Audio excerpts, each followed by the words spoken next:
don't be shy. Speak out during this. Again, let's take full use of their time.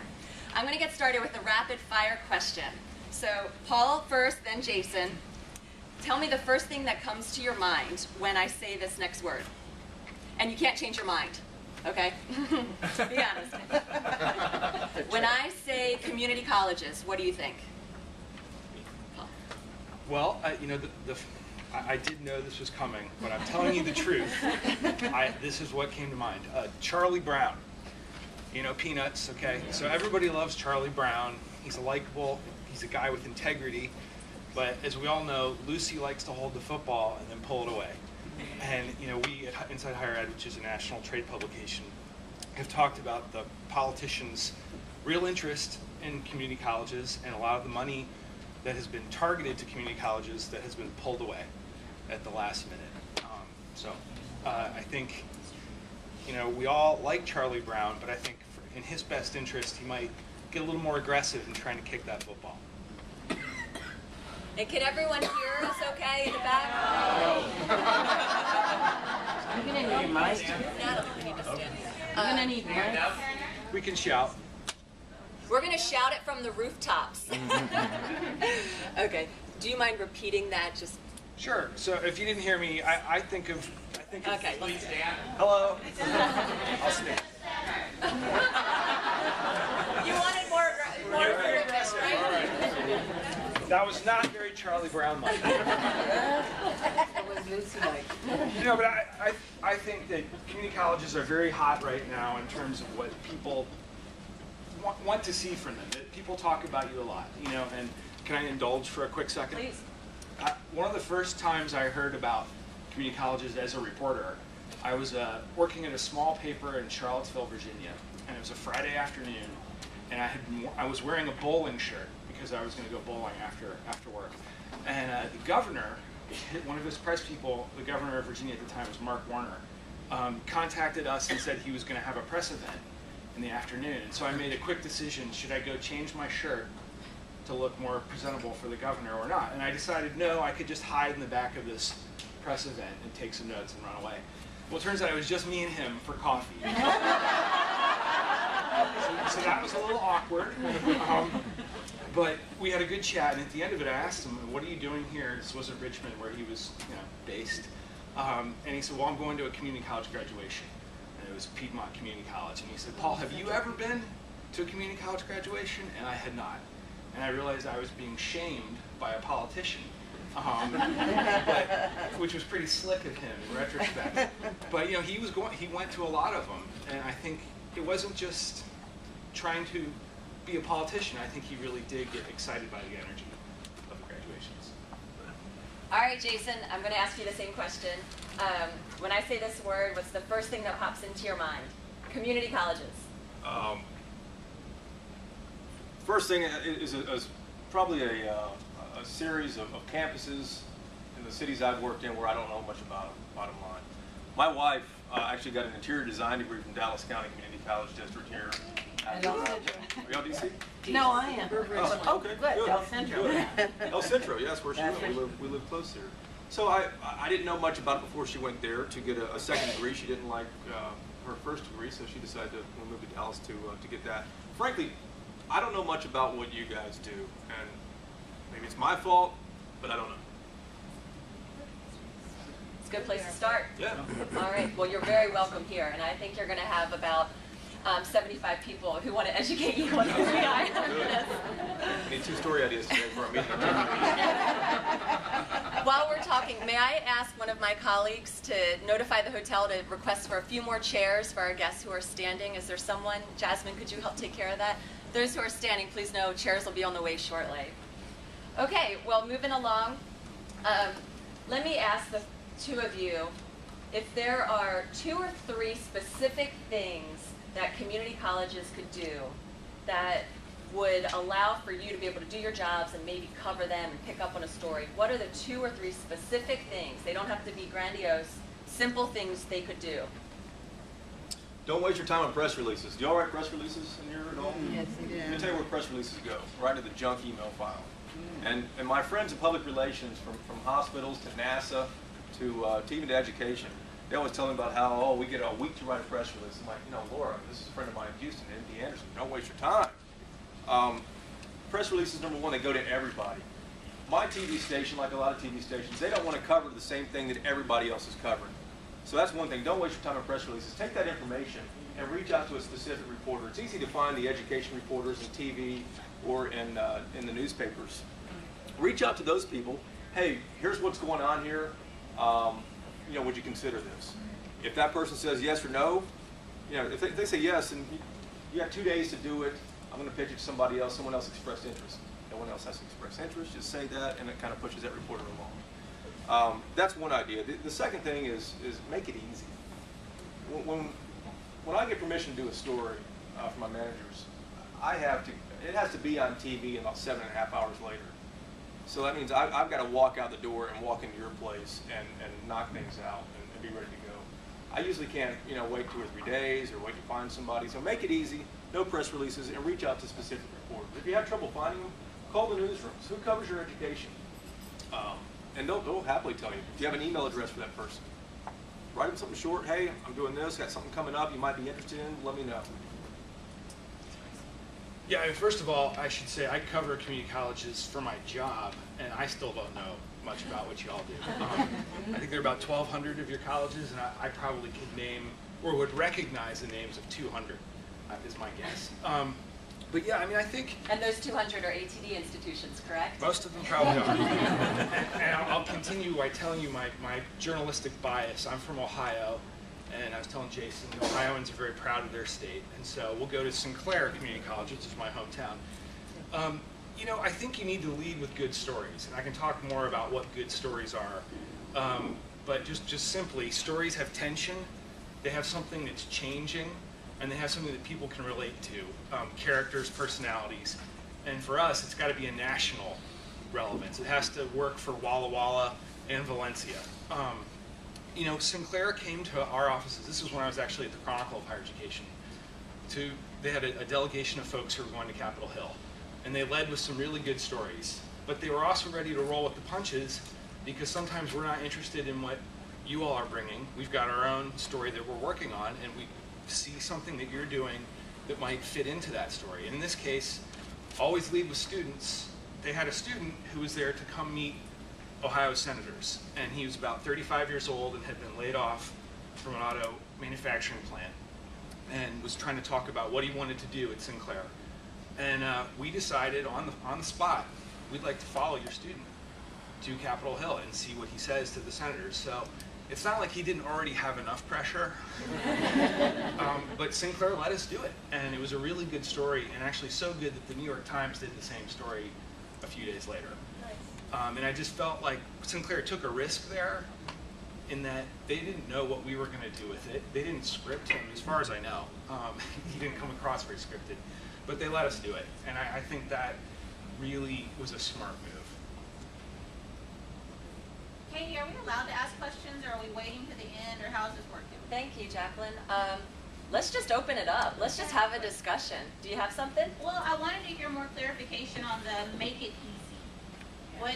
What specifically, what does that look like for us? You call me up at 10 o'clock, Jacqueline, and say, hey, Jason, got a story for you. It's X, Y, or Z. I'll say, perfect. I'm going to pitch it at 2 o'clock in our editorial. I work for the 10 o'clock newscast, so I go in at 2 in the afternoon. I'll pitch it at 2 o'clock.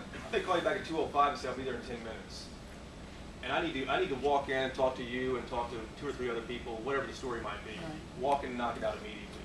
So what are the key things about the story, and I'm speaking really broadly, that you would need to hear from us that would make you be able to pitch it and want to come Absolutely, back again? absolutely. And it's the same for Paul and for all of us, regardless of our medium here. We have to have characters, and whether that's like achieving the dream, someone who's trying to get over that achievement gap there, have to have characters. And the bottom line that really puts it in perspective is tips and trends. Give us some stats. How many of those students from your campus or from the community college district are actually making it where student X is going, if that is the story? Character, tips, and trends. And then put in perspective with an administrator. I'm not sure who it is, but those are usually the 2 or 3 things we look for: characters, tips, and trends, and administrators.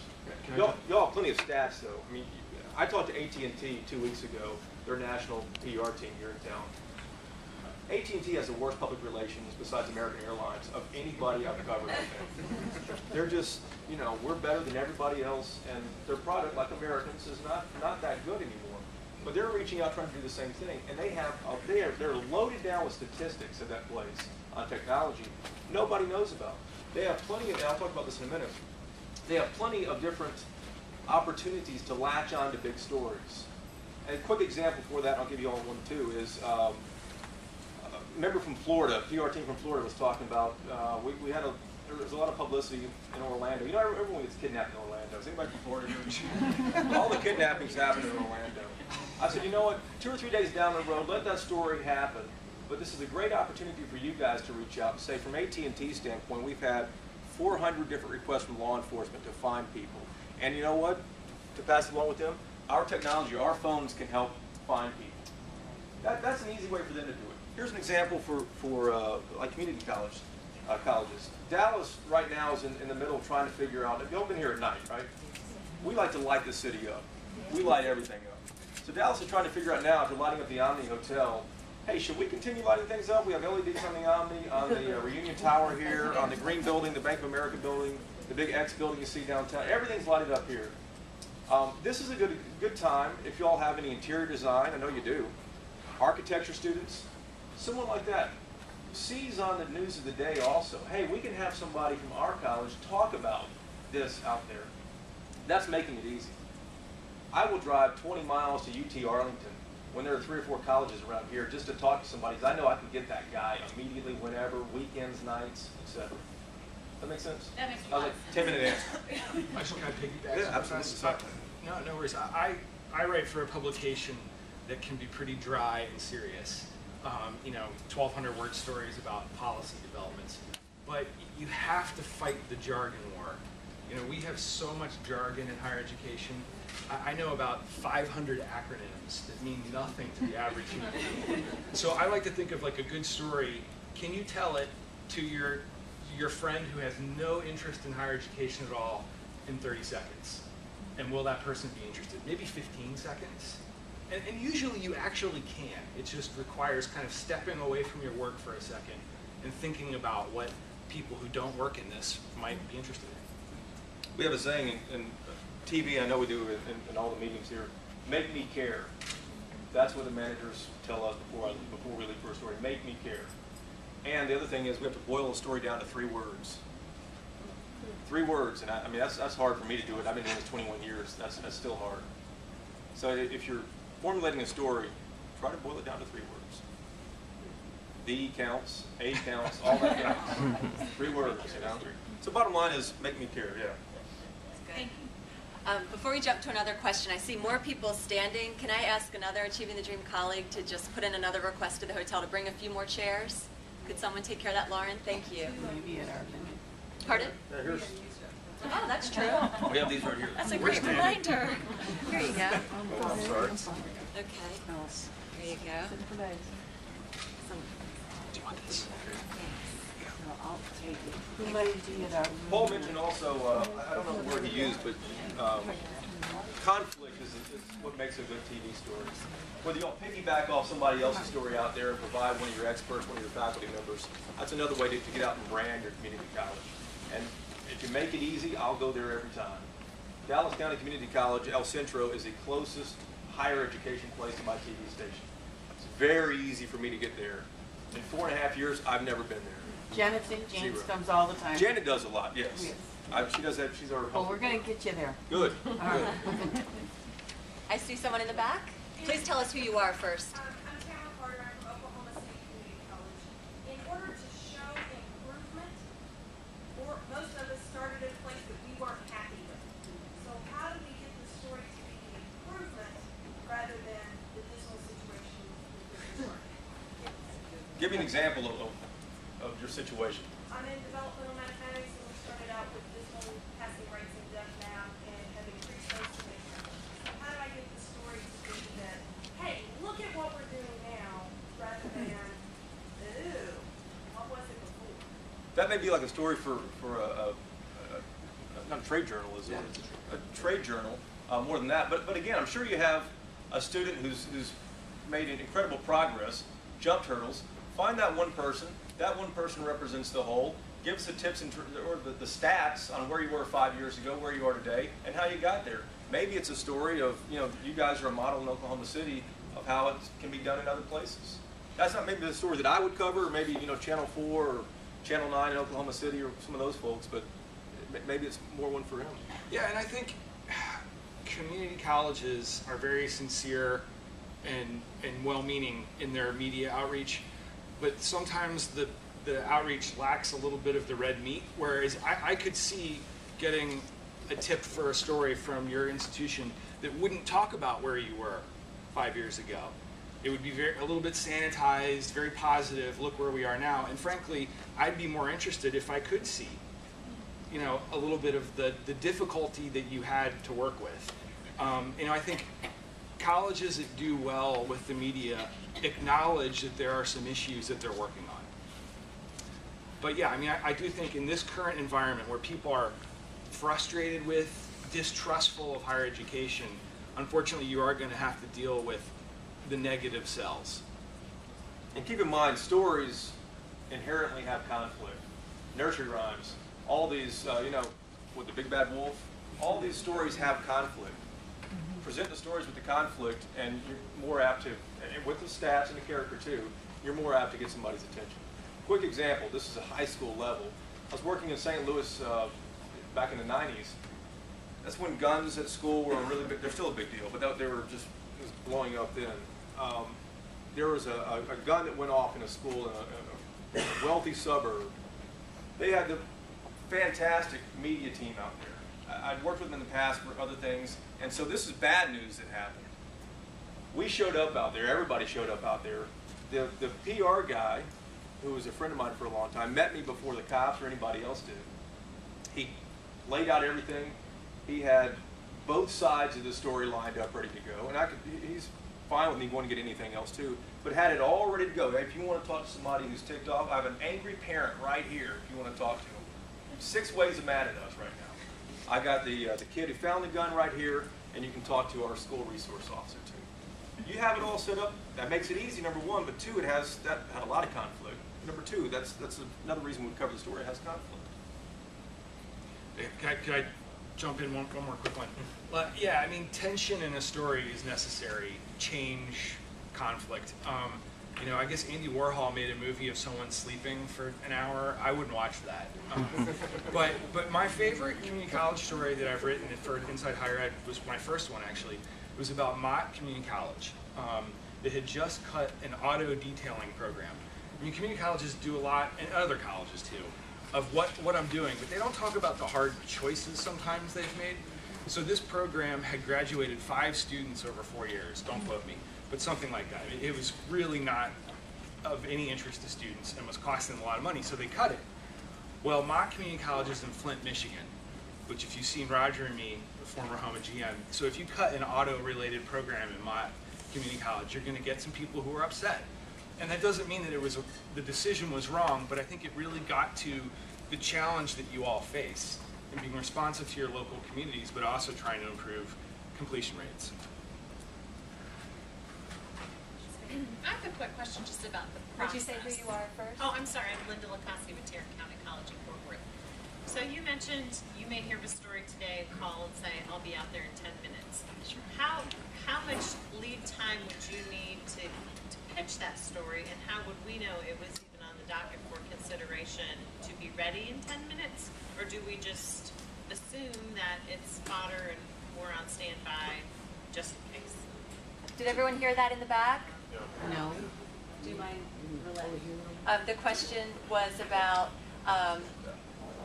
when you make a pitch, if the reporter said they'll be there in 10 minutes, but if you make the pitch and then are you just on standby for a while? How do you know how much time you have to prepare? Is that fair? Yeah, and also, do we give you that information today, since you're pitching today? Do we give it to you a week ago?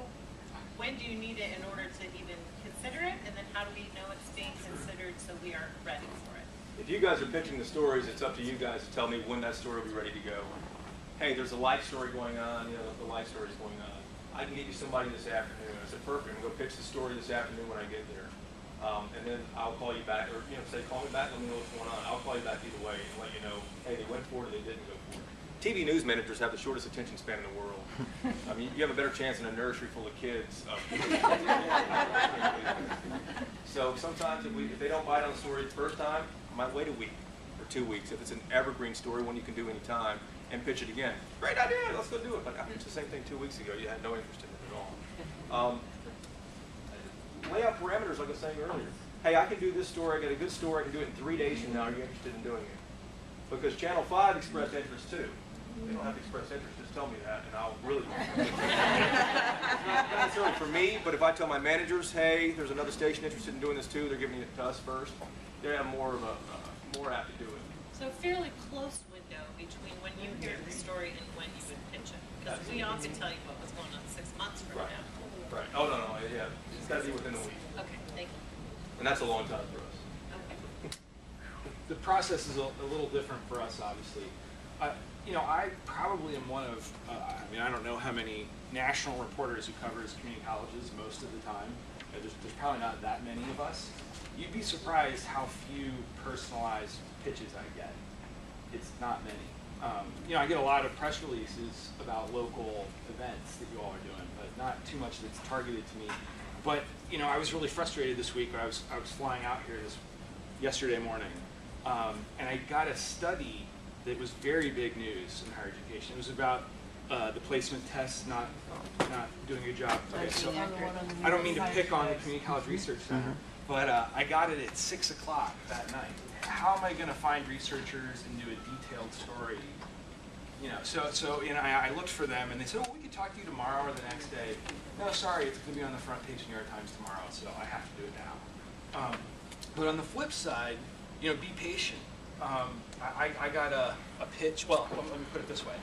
I sat down with folks from Tulsa Community College, director of communications, and then a few months later, the president. And then some things happened that made me think that their success course might be a good story. And so I used it in a story that was very popular on our website. And I went back and was cleaning my email and saw that they had pitched it to me like 6 months ago. And I just was like, oh, thanks, I'll check this out. But I think it did stick somewhere in my brain, like in my subconscious. If I don't come back to you fairly quickly, I probably am filing it away for another day. But that doesn't mean I've forgotten it. Let me give you a quick 5-cent version on how my job works. I don't know if you deal with a lot of me or not. I have to have 2 story ideas every day when I walk in at 2 o'clock for our 10 o'clock newscast. And it's up to the TV news managers with very short attention spans to decide whether they like it or not. These story ideas can't be local angles to national stories. They can't be something that's appeared on another TV station. They can't be out of the Dallas Morning News or the Fort Worth Star-Telegram. These have to be original story ideas that I've talked to people about or gotten from someone else. Press releases, they go to everybody. Those are not even considered. If they are considered, maybe we might send a camera over there to get a quick 10 to 20 seconds of it. That's it. That's how stories get on the air, especially at my TV station. I know the Fox station here is like that too, and the CBS affiliate is like that too. Reporters in the larger cities have to have their own story ideas that haven't appeared anywhere else. If that gives you some perspective on why it's important to reach out to people individually rather than spending a couple days writing a press release. One thing I want to add back to Paul's point is when he was doing the Tulsa story, he actually called up me and Lauren at Achieving the Dream and said, I'm doing this piece on Tulsa. Do y'all want to quote? What do you have? And I said, well, actually, what's going on at Tulsa is happening at several other Achieving the Dream institutions. And I forwarded him the links to your new profiles, 4 colleges, including, I think, Durham Tech was one. And in his piece, he did actually mention and link to the profiles of those colleges. So we really try and work together as a network to make sure the larger story's getting out about how students are succeeding in the programming that's happening across the board. I'll give you one more quick thing for me. This is making it easy. Availability. I work odd hours. I'll need to get in touch with somebody after hours. On a lot of websites, Dallas County is one of them. I know, Community College District. I can't find a phone number for anybody who can take my call after hours. I get recordings, I go to voicemails, etc. at 5:59 or 4:59. There's a great story I pitched about a year ago about how Dallas County Community College, right downtown El Centro, has decided to turn its roof into this garden and I pitched the story. I heard about it in some trade journal. I said, well, this is awesome. So they have this big garden up there, and it's cutting down on utility costs inside the building because they're not heating and cooling as We much, have et cetera. windmills. What is, We have windmills. and the windmills, yeah. Right. I think It's the the windmills windmill. as well. That was a great story. I couldn't find anybody for a couple days to do it. By the time I tracked down somebody, it had appeared in the Dallas Morning News. Our guys didn't care anymore.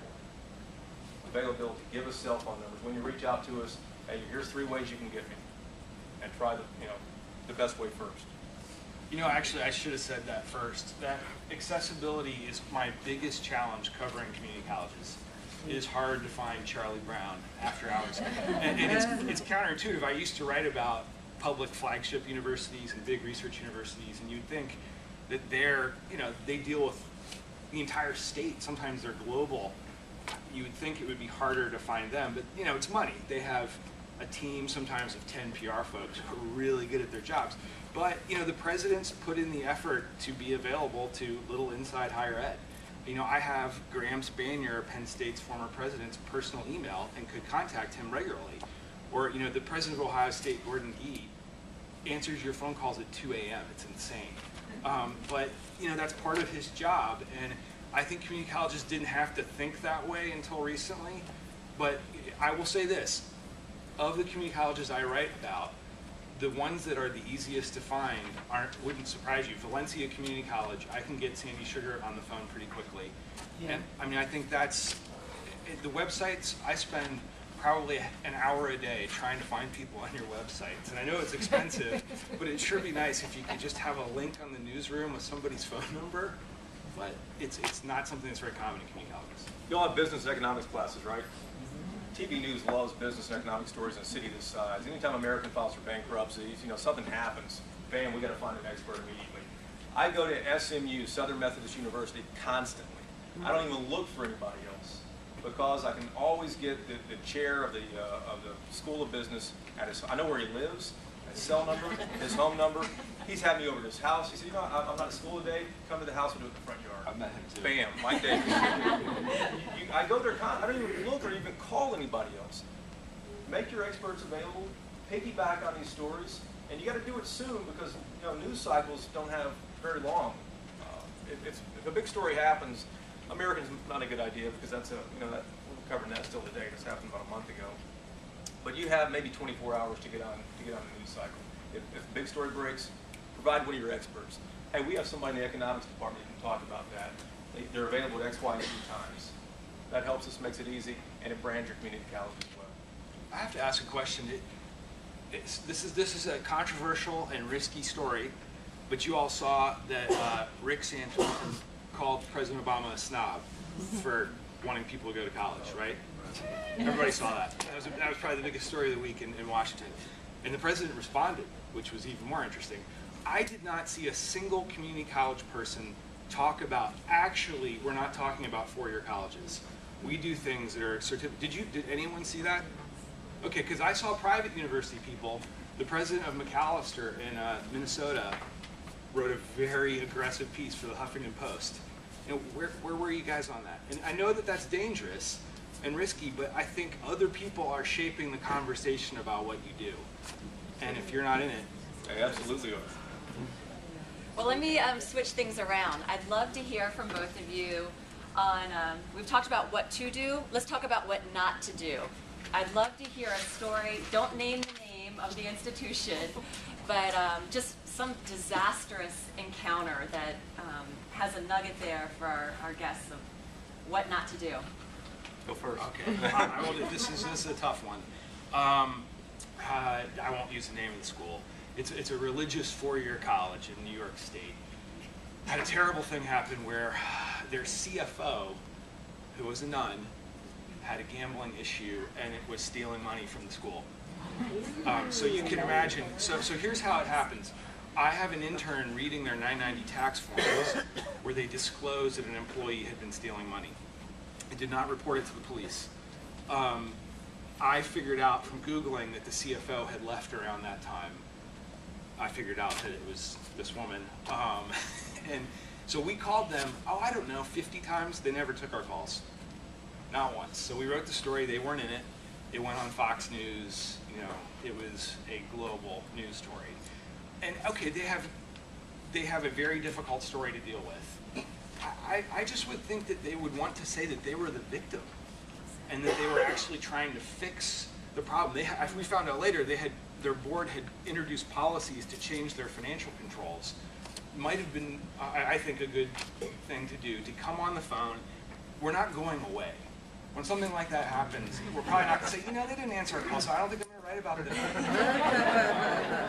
I think you really need to sometimes take your medicine and get out there and talk, if you can, legally.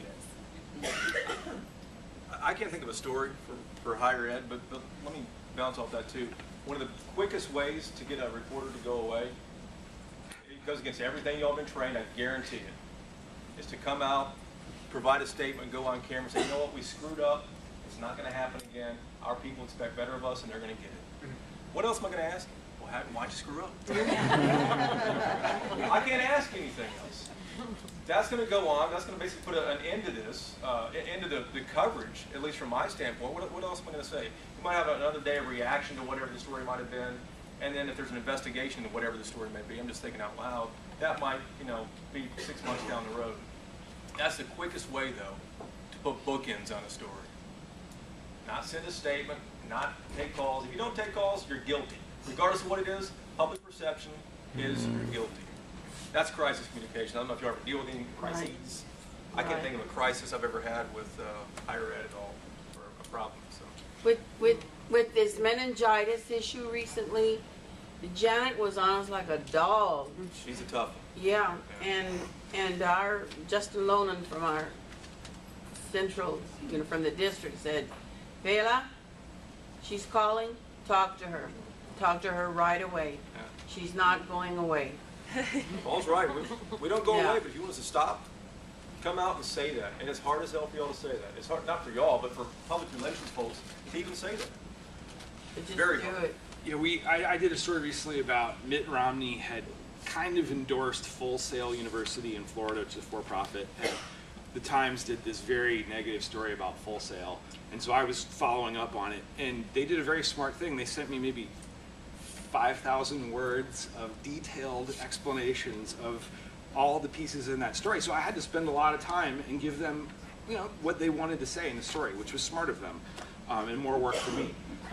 But to get to kind of the more positive stories and what goes wrong, this happens all the time to community colleges, including some very sophisticated ones, where they'll come in and meet with us, tell us a great story, and we're like, great, we'd like to do that. Great, we'll work with you on that. And then when I call them, they don't return my calls.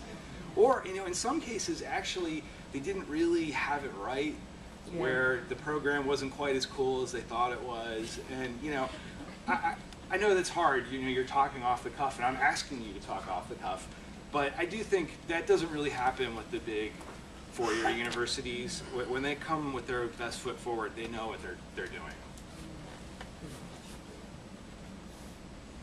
Don't be shy, folks. Seize the opportunity.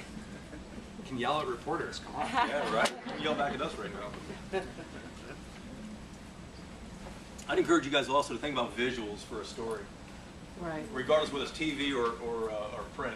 We're all interested in going to experience something, see what it's like, and either put stuff on the web, print it, or air that stuff. Always think visuals.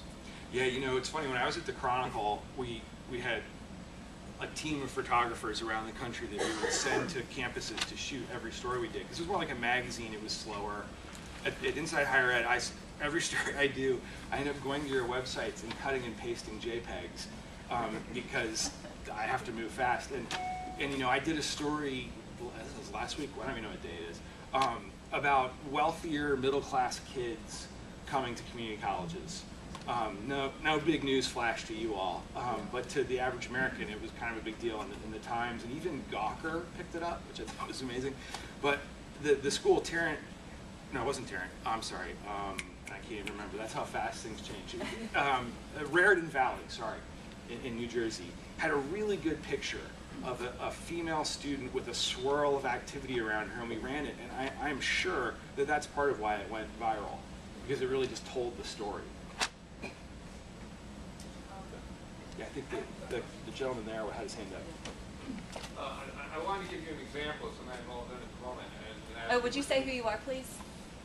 My name's Bob Dickman. I'm from Springfield, Massachusetts. We're in the middle of this right now, and are we doing it right? Let me ask you that. So we got a grant. We bought a whole bunch of biotechnology equipment, and I went to our PR person, and I said, we got to get the media in here to see all our cool stuff. And they said, well, it's a bunch of stuff sitting on the counter, boring to see. So you got to have something happening, like you mentioned. You need people, you need characters. So we got another little grant, and we're having a summer camp with some high school students this summer, and we'll teach them the biotech, and that'll be the news event, the summer camp, sort of the culminating day at the summer camp that the kids.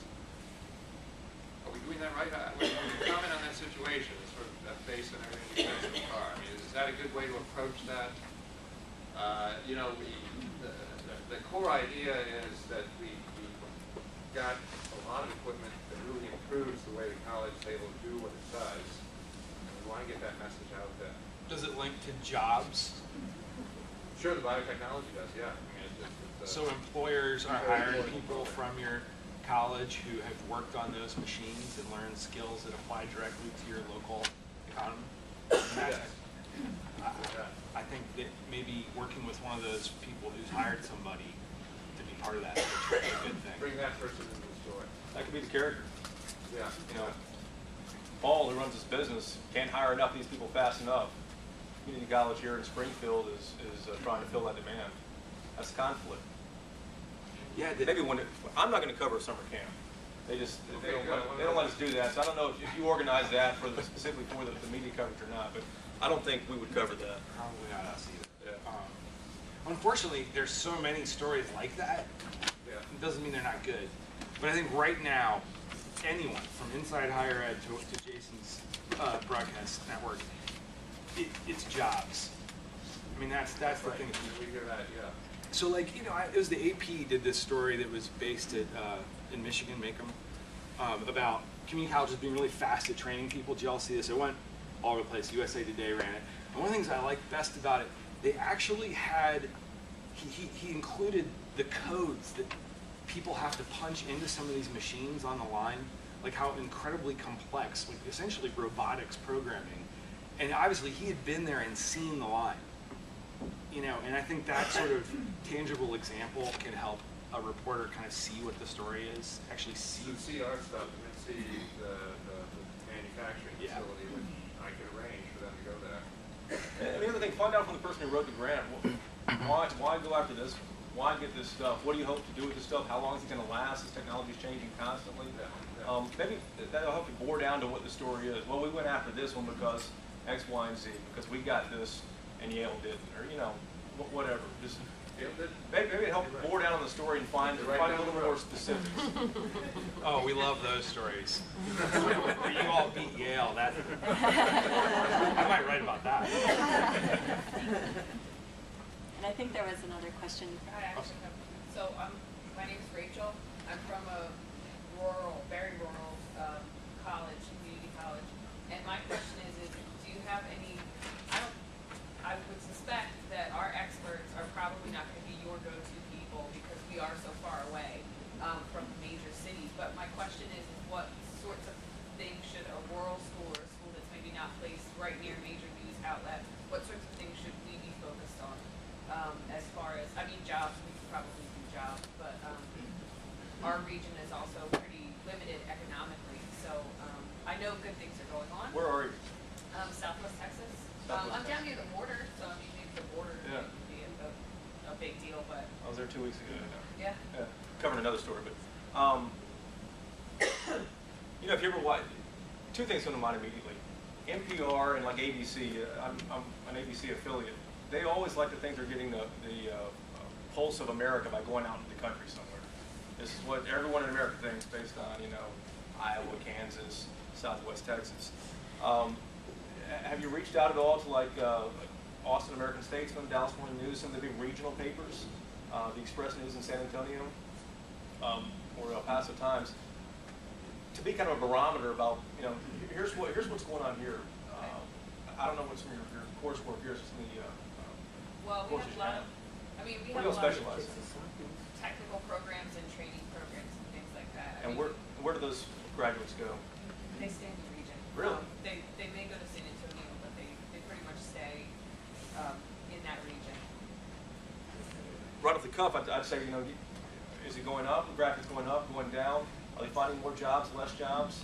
And then pitch that to some of the regions. Okay. You pitch to the regionals, everybody watches everybody. There's Oh, life in the valley. Exactly. What's that? There's life in the valley. Yeah. And there's a lot of progress in the valley too, if that's the Progress, story. I don't okay. know what the story is. But the other goal here is too, if you get it into a regional TV station or a regional newspaper, we're all watching each other. I was sitting and waiting for this execution to happen last night with the 3 other media witnesses. And I had tweeted a couple things about the Dallas County District Attorney who drove down there last night and just surprised everybody and wanted to go in and witness it. He didn't have a name on the list.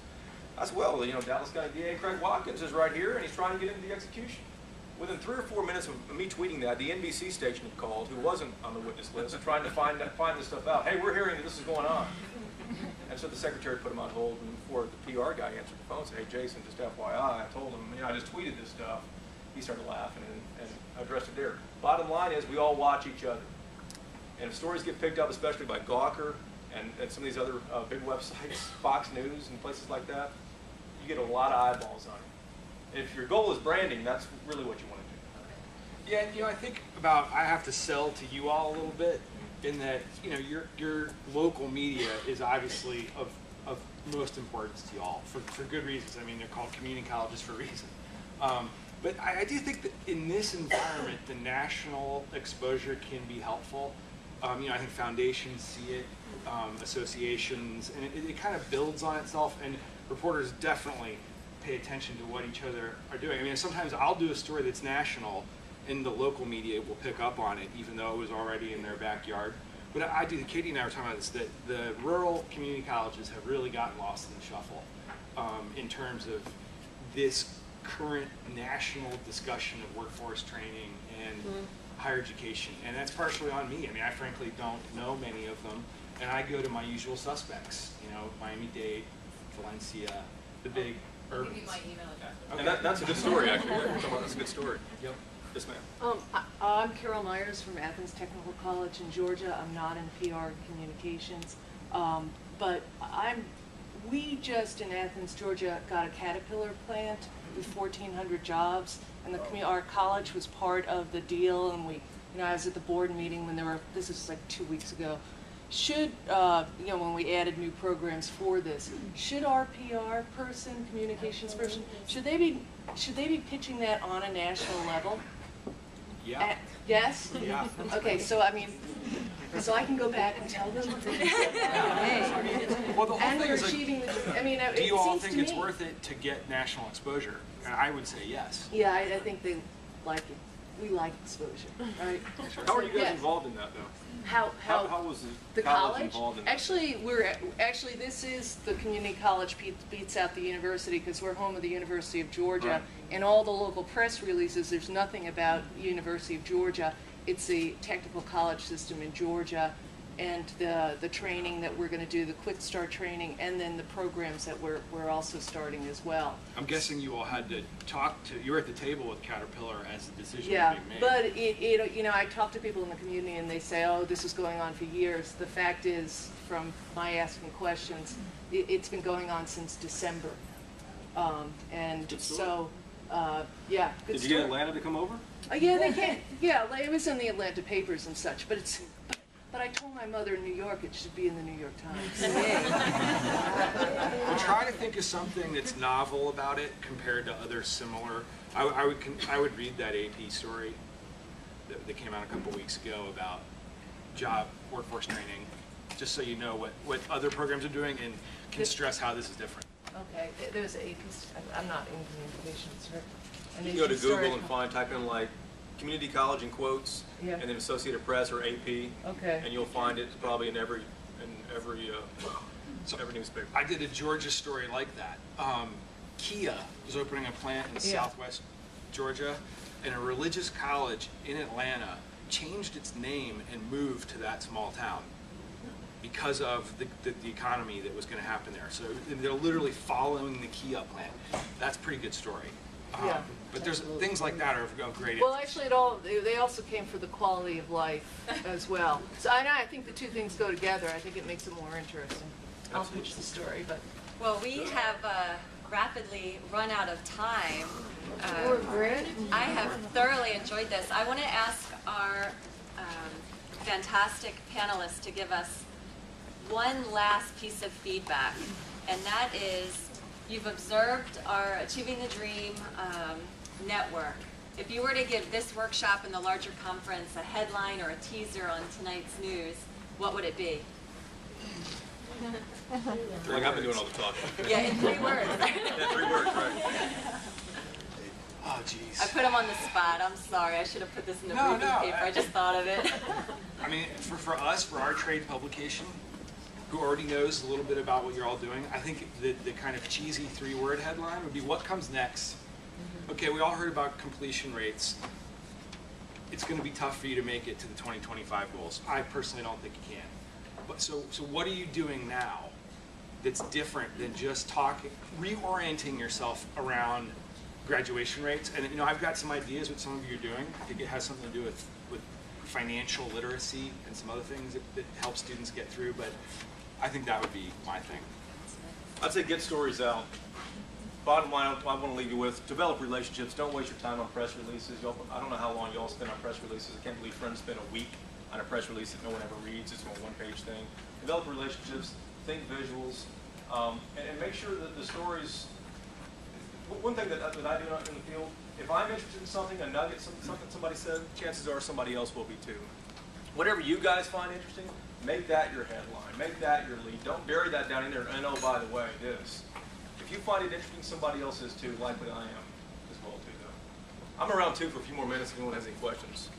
Well, for everyone to know, this workshop was recorded by a flip cam over here with my colleague Kennard Shirley. So we'll try and figure out how to get that posted on the internet, unless I hope our panelists don't mind that we do that. I won't watch it. And also, we have a network of public information officers. So for those on your core team who serve the communications and marketing function, we have a listserv, and we host monthly calls to share information. Paul has actually been a guest speaker. Jacqueline was a guest speaker last month. We're always looking for topics. So if there's something interesting and compelling that you want to discuss as a network, let me know. We'll line up a conversation for our monthly call. It happens the last Thursday of every month at 2 o'clock Eastern Time. So our next one is March 29th at 2 p.m. Let's give our panelists a round of applause.